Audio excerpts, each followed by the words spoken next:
Comes down to this. It's a matter of relax or reflex. Reflex. We've all seen that giant rubber mallet come at our knees when we're kids, and when it kicks normally, right? That's our reflex. That again is our base nature. That again is our what? Our default.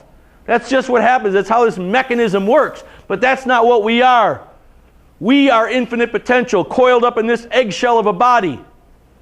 You get me? This is our limitation. What this needs is our limitation. It doesn't mean that what's internal in us does not have the ability to utilize this communication tool to change the world.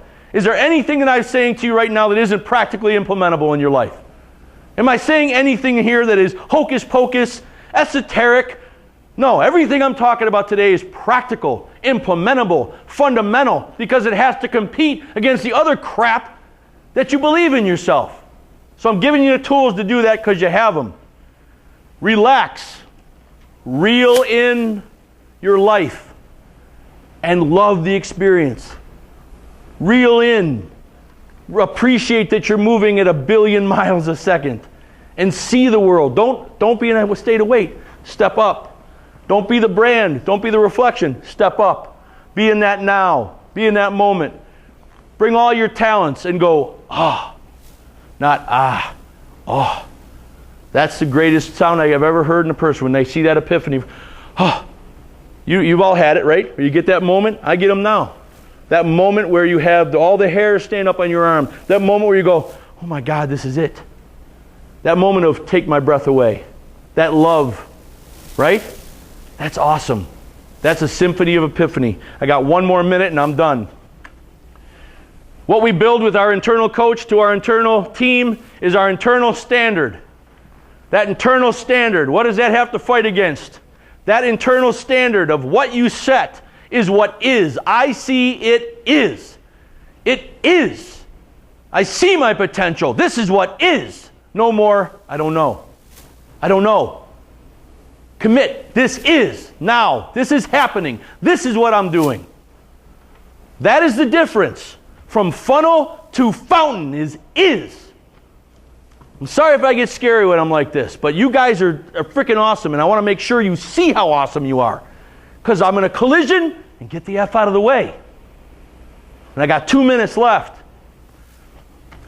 So the last thing our is has to fight against is our external expectation. All those things that have defined you thus far, all those things that have shaped you and molded you through this funnel system of education into this society where you will certainly fly.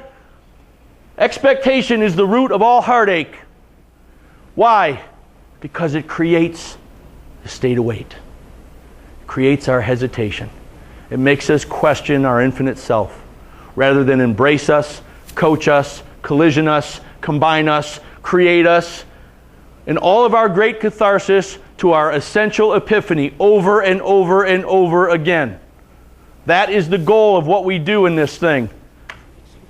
1 second, sir. I'll be done in 2 minutes. The final thing that when you see the is versus the expectation, we now break through that shell. We now move through the shell, through our limitation. We move forward. It's called emergence. And once we emerge, comes down to the good or bad egg. The last and best coaching lesson of my life.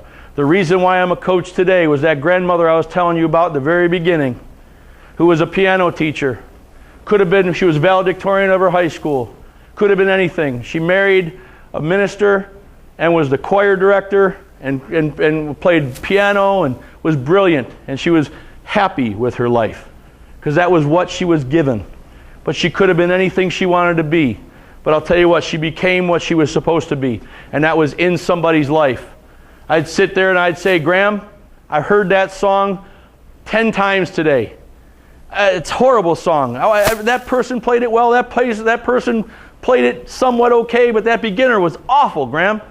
And she'd say, Scotty, everybody's got their own song that they're learning how to play themselves. And there's no such thing or as good or bad as long as they sit down to play. But then she would ask me, when I was a distraction in her day, or if I took away from her time with one of her students, she would say to me, Scotty, were you a good egg or a bad egg today? She'd never say you're good or bad. she'd ask me. And if I knew I was a distraction, I'd cry, because I knew my grandmother wouldn't give me a look of disgust or anything. But I knew right there that my grandmother gave me the choice to define whether I was good or bad. But ultimately what she did when she also played that song, and everybody's got their own, she made me realize the greatest thing of all. There's no such thing as good or a bad egg. What's the difference? It's not two eggs, it's one.